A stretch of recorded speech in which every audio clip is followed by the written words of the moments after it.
gonna run the jet sweep. Lobo's blowing up. Ball's out. Hello, Lobo fans. Welcome into your Lobo Coaches Show. I'm your host, Robert Portnoy, with head football coach at UNM, Danny Gonzales. Coach G, it's great to be back with you. And you guys went to Vegas, Allegiant Stadium, a great football game against UNLV that started off so strong for the Lobos. I know that your team was heartbroken not to finish that one. It was a tough loss. It was. I mean, it was a great college football game. It's what we talked about. We're a competitive football team. We still don't quite know how to learn how to win. I mean, we have to continue fighting through adversity. When something goes bad, it's no big deal. Move on. And when you get a 17-point lead, especially 17-0, you shouldn't lose that ball game. So we've got a lot of things to overcome as we continue to progress. We had 4 opportunities. I mean, we missed a field goal as the game was tied 17-17, and we had 4 opportunities on offense to take the lead before we threw the pick 6 at the end of the game. So, I mean, we've got to overcome those instances to be able to win that kind of a game. And I think UNLV is a good football team, but it was a football game that we had control of for most of the night and didn't come away with a win. Well, one thing you can certainly count on with Coach G is he's going to tell you exactly like it is. And you said that the Lobos in league play were going to be in a bunch of games just like this. Great for them to have this experience early in the year because really the meat of the schedule is still out in front of you. The next 7 games are going to be exactly the same. We'll have a chance in every single game if we prepare right and do what it takes to continue to be a competitive football team. Now, if we can learn how to win a couple of these games, all of a sudden you get some momentum and you don't overreact when something goes bad. Right now, when something goes bad, we do overreact and we let one thing become 2 and 3 instead of just putting a squash to it. I mean, there's going to be big plays for both teams in every game. It's how you react to the outcome of those plays that really changes the outcome. One of the things that Lobo fans saw immediately in Allegiant Stadium was the Lobos had a wrinkle for UNLV on offense. The discussion that led you guys to make that package for C.J. Montez and go up-tempo. Well, C.J. does some things that a little bit different than Miles. I thought we could expose them with, Miles get in there, C.J. get in there and do some of the triple stuff. The very first play, we miss a blocker. We've got a big-time play. C.J. got tweaked about the end of the second quarter and wasn't able to come back in the second half. So Miles did a good job with what we asked him to do. I thought in the first half, Miles played really good all but one throw. And if he would have looked off the receiver the safety a little bit longer, Jordan Porter's going to have another big play. So we've got to overcome some of those things, but I thought Miles did a nice job in the first half. Well, we talked a lot preseason about Jordan Porter. This was his coming out party as a Lobo. What a game he had. Is this what you expected from him? It is what I expected from him. I mean, he's explosive, he's big, he's strong, and he showed that. I mean, he missed a couple tackles, and we've been talking about getting the ball out on the perimeter and seeing you can make somebody miss. He did it on Friday night. And the one that they caught at the end of the game there to give us a chance down there in scoring position, what a great catch. I mean, the defender had a great opportunity to intercept that ball, and Jordan went up, knocked it away, and then ended up coming down with it. Well, one thing that's kind of been a little bit of a theme for the Lobo offense, even in the win against UTEP, is that it starts out strong, but the second half doesn't look like the first. How do you think the Lobos address that moving forward? No, I mean, obviously we gotta make corrections and continue to be aggressive. I thought UNLV, give them credit. They blitzed us heavily in the second half. We might have got complacent at times about not wanting to make a mistake, especially when we're doing our triple stuff. I mean, if they blitz right into a triple play, they might create a turnover and do something like that. So I think we got a little bit worrisome about that, but we got to pin our ears back and go, and we'll continue to do that as the season moves on. All right, absolutely fantastic football game in Vegas. Lobos and UNLV, first half highlights next. We're back on your Lobo Coaches Show with the head football coach at UNM, Danny Gonzales. It's time to get into first half highlights. The Lobos and UNLV at Allegiant Stadium. Well, here's the first one right there. If we get that pitch key blocked, it's going to be Luke, and that guy's going to have to either take CJ or take Luke on that. Now, we got the face mask out of it, which gave us some positive yards. Here's a nice throw to Trey Hall over there on the out. I thought Miles did a really good job with his progressions early on. And then when you're able to loosen them up a little bit, it creates running lanes like that. And I thought Nate Jones ran pretty hard in the first half. The offense really did seem to click early, and here's part of what you were talking about with the package for C.J. Montez. You guys did some things with the quarterback draw in this game. We did. I mean, Miles had 2 touchdowns off of it. Here was a great job. He got a good read, good block by C.J. Colin James right there, and we got into the end zone for some early pay dirt. So pay dirt early, and it was just getting started, and beautiful the way this was set up. How well was this play blocked? Oh, they did a great job. I mean, the guys showed the pass look, and then they got out vertical and were able to just feed off for Miles, and he made the right moves right there on a short 3rd and 1. We weren't ready to go. That's my fault from the sideline, not getting the signal in fast enough for those guys to get lined up. What about what you did defensively early against UNLV? We knew that Brumfield came in a very hot quarterback, and what a play here by A.J. Odoms. A.J.'s right here. He put himself in good position, take a peek for the ball, and then played it. I thought our DBs played really good early on. I mean, we were taking a lot of stuff away. I thought we were getting good pressure on him. There's another good one right there by Dion. I mean, that was pretty close to where Cody hit him, except that it was a different nature. Now, right there, our right guard, Issa, got hit back into the reverse. If Issa don't get knocked back there, we've got to play. I thought Aaron did a nice job of changing field position for the night, and I thought our cover guys did a really good job. I think Aaron had one bad punt on the night. And speaking of special teams, you guys did some great work in punt return and had a TD called back. We did. Here's a great play by Ronald Wilson right here, and then Ronald Wilson gets up and tries to get a block right here for Jarek Reed on the return. Best part of this is our offense put the ball in the end zone. A few plays later, we actually turned a turnover into some points. I mean, great job by Ronald. He was beat early in the progression of the route, but stayed with it, was able to punch the ball out. And then because we got guys running to the ball, Jarek Reed was there to snatch it out of the air. So this is a scenario we talked about going into this particular game, that you guys were turning the other team over, but not turning it into points. That wasn't the case here. No, it wasn't. I thought we did a nice job with this drive. We got down into scoring position, and then once again, Miles does a really good job with his feet. Zone read right here, takes the read and gets into the end zone. Was Miles better in terms of the read option in this one, in terms of the pull or the give? He was. I mean, now we were trying to do the triple stuff with CJ. We also threw a couple passes with CJ so that they can't just line up with 10 in the box when CJ's in there. Oh, what a big play that would have been. If we could have come up with that with a chance to make it 21-0 on their 20-yard line. I mean, a really nice job getting pressure on the quarterback. We have two guys bump into each other, and we don't make that play. You guys ultimately would carry this lead all the way out to 17-0, and I just love the hustle. We heard about Brumfield running the football, but you guys were able to chase him down several times. We were. I mean, I think we've got some pretty quick defenders on that side of the ball, and we made him run sideways. We didn't let him get vertical. Now he's going to convert a 4th and 1 later on with his feet. But outside of that, I thought we did a nice job. Here's a really good job right there by Jordan Porter, getting some positive yards. I mean, he's explosive. You've been telling us about Porter's speed. We really got to see it in this game for the first time. This was right here. We missed the block on the perimeter. It was actually Jordan that missed the block. Christian's going to have a little bit of room, but it was nice to have George come in there and bang one through the pipes. Really would have wished it could have been 21-0 instead of 17, but we didn't convert. We walked away with some points. So their offense started to find a little footing here in the second quarter, but you guys were able to keep them out of the end zone. We were pretty good on 3rd down once again. Right there, we should have had a sack back in the backfield. Really smart player by Doug right there. You just flip the ball past the line of scrimmage, and you don't get a sack and you don't lose any yardage. I thought really nice play by Ronald Wilson right here, getting off the block. And then we've got, I mean, look at that. There's 8 white jerseys over there trying to go over there and get a piece. I mean, that's when you can create turnovers with that kind of stuff. And again, Rico Hanna, just so explosive, gets into the backfield, picks up a huge sack right here. It was a really nice job. I mean, he defeated his block, didn't block himself. Alec helped. Always nice when you can get an extra shot on the quarterback. And now we knocked the Rebels back, but came in and they did a nice job converting on the field goal, and they did that 3 times. Yeah, their field goal kicker is tremendous, the all-time field goal percentage leader in Rebel history. And that's a big deal, right, to have a weapon like that? It is. Now, there was one that hurt a little bit if Miles would have looked off the safety a little bit longer, but give them credit. They've got players that make good plays, too. We finally got him on the ground. I don't like that as a defensive guy. I don't slide. But we finally got him on the ground, and then we were able to keep him out of the end zone with a nice play right here by Jarek Reed, and then we made him hold him to another field goal. They did a great job of getting the ball out. We've seen this several times against a variety of opponents, including LSU, where it appears Jarek's defeated in a particular play one-on-one, and then he makes the play. Really did a nice job, and that's a really good job by Cy Riley and Dion Hunter right there of getting off blocks and running pursuit to the ball and making a great tackle. Really good job again, pursuit. I mean, Rico Hanna dropped and took away a bender route, which is about a 15-yard vertical route down the field, and then rallied up and got him off the field. Now, a great 50-yard field goal by UNLV, and now it's 17-6.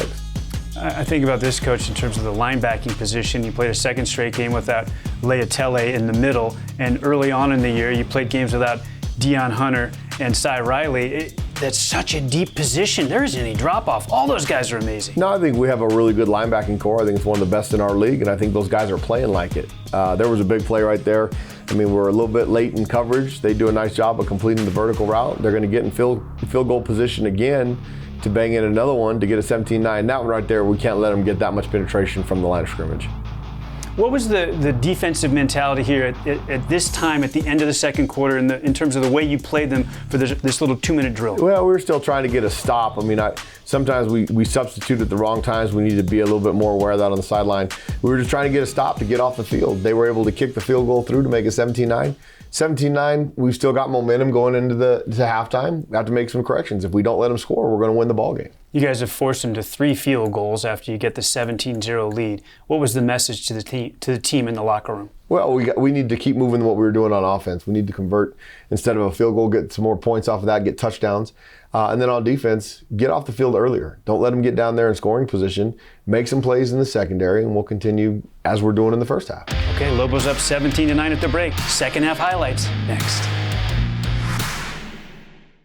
We're back on your Lobo Coaches Show with the head football coach at New Mexico, Danny Gonzales. I'm Robert Portnoy. Coach G, it's time to get into second half highlights, the Lobos and the Rebels in Allegiant Stadium. You know, they came out and got the ball first, and we're able to make some plays to get off the field. 3 and out, we give our offense the ball. We've got to be able to turn that momentum into some points. This would have been a huge one right here. I mean, it was a really nice job by our pump block team. We had one guy away from the ball. I mean, if we can, you saw the flag early. I mean, this is early on in the first series of the third quarter. 24-9 is a completely different ball game than 17-9 with them getting the ball back. You did say following the game that it was the correct call, right? It was. Well, we had a guy holding, and he slung a guy to the ground, and you can't do that.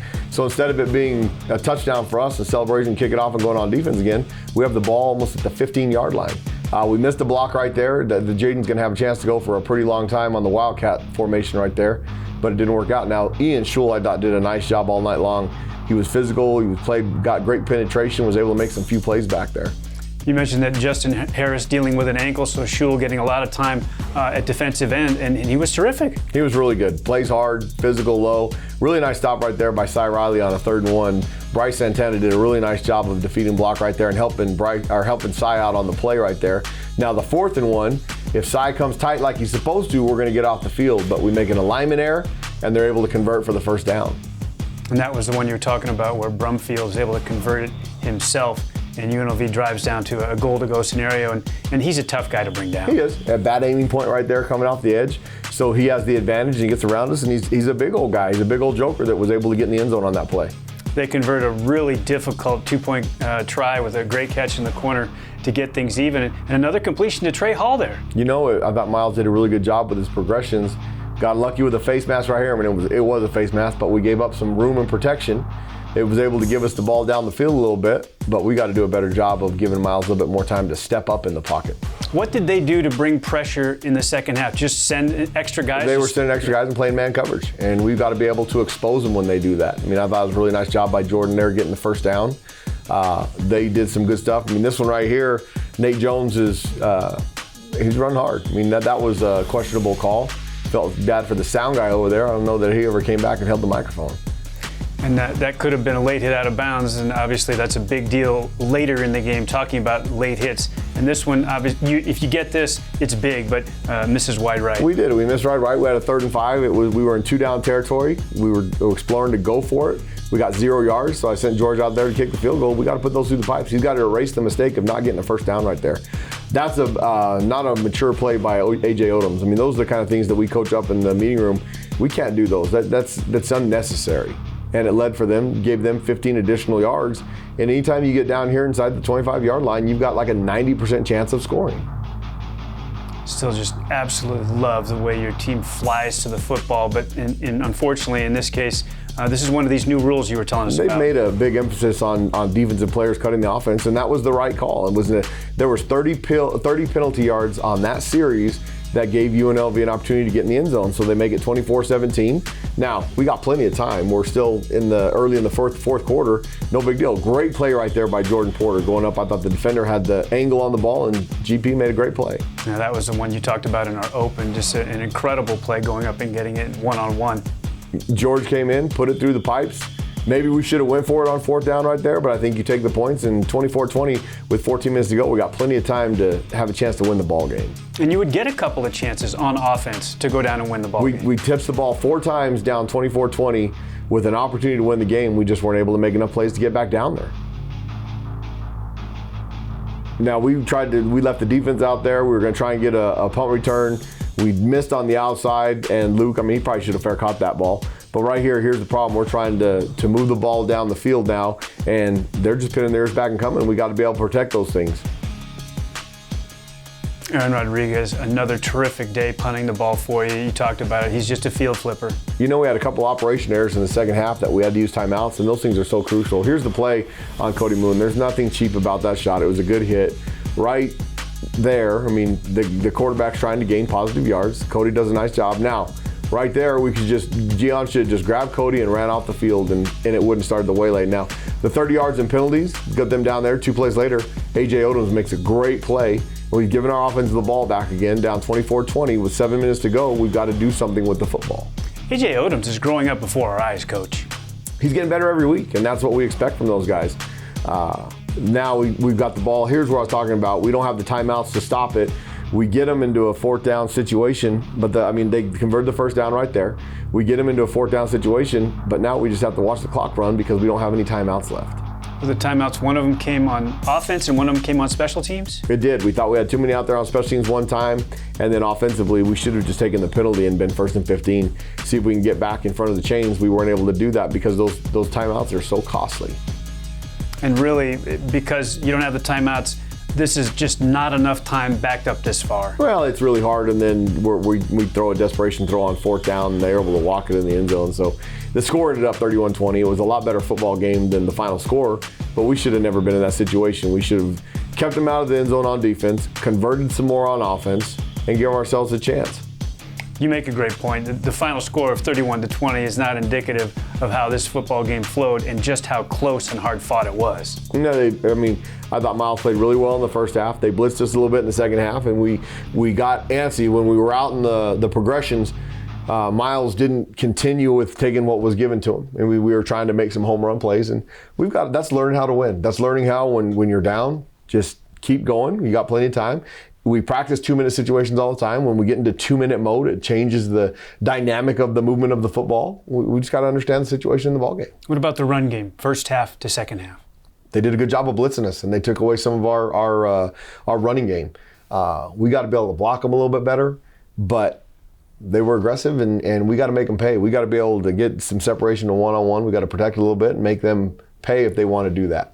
Okay, we come back on the other side of the break. We wrap up UNLV, preview Wyoming at home at University Stadium next. Welcome back into your Lobo Coaches Show. I'm Robert Portnoy with head football coach at New Mexico, Danny Gonzales, and Coach G. It's a 31-20 loss against UNLV.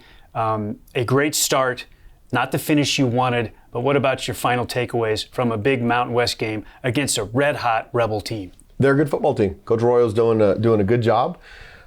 It was a great college football game. We just need to find ways to come out on the other end of it. And that's kind of where we're at in our program. I mean, we need to learn how to win these type of games because we're going to be in a bunch of them down the stretch. I mean, I see the next 7 opponents as very similar. And so, I mean, UNLV's hot. They played well. They made more plays in the second half than we did. And that was the difference in the game. Coach G's crystal ball is pretty clear. You've talked about a lot of games coming down to 4 or 5 plays. This was exactly that, wasn't it? It was. I mean, the hold on the punt return was a huge play. The 2-point play, I mean, we get out leveraged and the receiver goes over and makes a great play. If we just pull the elbow, we get the ball out. We missed a field goal at 17-17. We had 2 opportunities to take the lead at 17-17. We didn't convert. We need to convert on those in these type of games. And then those 2 timeouts that you lost early in the second half. Operational errors, can't have those. That's coach's fault. So we got to clean that up for sure. Okay, the Lobos are back at home. It's a Saturday date with Wyoming. What about Coach Bull's team here in 2022? They're going to come in ready to play. They played really good football. They've already played 6 games because they played week 0 since they play Hawaii. They had a tough battle against San Jose State, who got the better part of them on Saturday night. But he's a great football coach. And we have very similar philosophies: play good defense, run the ball, throw it over the top. So you're going to see 2 teams that are going to come and compete, and you're going to have another great college football game. One of the things that you see now because of the transfer portal, shifting from one school to another within the Mountain West, they've got a quarterback that you guys are familiar with. You know, in 2020, Andrew Peasley had a big play at the end of the game that kind of opened it up when we saw an opportunity to win that game. He scrambled for a 62-yard touchdown. So he's their second leading rusher right now after 6 games. He's dangerous with his feet, but he can throw it too. So we've got our work cut out for us. They're going to try and run the ball, give us some problems with that, and then let Andrew get loose. And if he can have success, then it makes them go. On the subject of running the ball, Titus Swen, what about him? What are his strengths? Pretty good back? He runs hard. He's physical. I mean, a couple games ago, it looked like he was going to be done for the season with an injury, and here he comes right back. So he's durable, he's tough, and he plays the game the right way. What make Coach Bull's defenses pretty good? They play hard. They don't make many mistakes. They know what to do. They know where the football is supposed to go. And like I said, they play hard. They have a similar philosophy to us. The team that plays the hardest, the longest is going to have the best chance to win. I was asked earlier today, what is this game going to come down to? I know what I thought. What do you think it could come down to? Who stops the run the best? If one team can create turnovers, and if that happens, you've got to convert those turnovers into points. Don't give up big plays. If we can do that, we'll have a chance to win. Sometimes it seems too simple coming down to just mistakes. Could that be it? No, totally. I mean, assignment errors. If you make less of those, you got a lot better chance to win. And if you're not thinking, you can play a lot faster. How important would it be to have a huge crowd at University Stadium? It'd be great. I want those people to fill that place up. And let's go out and have some fun. Coach C, best of luck. Thank you. I appreciate it. For Frank Mercogliano, Chase Christensen, and Danny Gonzales, your Lobo football head coach, I'm Robert Portnoy. So long, everybody, and go Lobo.